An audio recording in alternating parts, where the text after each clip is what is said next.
this leads me to my first major complaint. This movie throws a lot of stuff at you and goes by really fast. Now, you guys know me. I love when superhero movies focus on the superhero part of their concept, and I've also stated in the past that I have more of a preference for faster paced stuff. However, even an ADH freak like me can admit that this movie goes by concepts and themes way too fast. The movie literally starts with Superman losing a fight for the first time ever as a superhero, possibly in his life, and we get no reaction or reflection from him about this.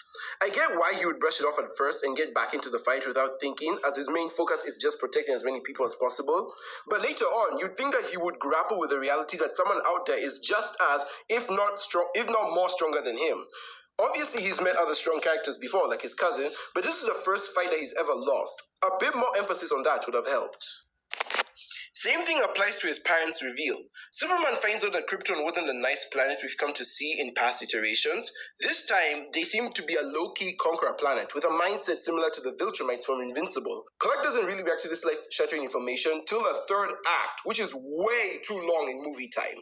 We also don't get a really good look into Clark's life. Now, don't get me wrong, I know this isn't an origin movie and anyone watching it most likely already knows Superman, but we get so little of his personal life in this film. Outside the one scene at the Daily Planet and Clark's interview with Lois, there's not much there.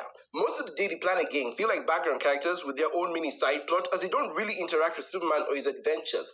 The only one who does some heavy lifting aside from Lois is Jimmy, who uses his connection to Eve Tessmacher to gain some dirt on Lex. But again, he doesn't really seem to know her through Superman, not even indirectly. And that's the thing, Jimmy and Clark don't interact a lot in this movie. If this is your first time ever seeing a Superman project, you would never assume that these two are best friends. I do like that this movie decided to focus more on the superhero directly. And that's the thing, Jimmy and Clark don't interact a lot in this movie. If this is your first time ever seeing a Superman project, you would never assume that these two are best friends. As I said before, I do like that this movie decided to focus more on the superheroics than CW drama, but it definitely feels like they overcorrected in some areas.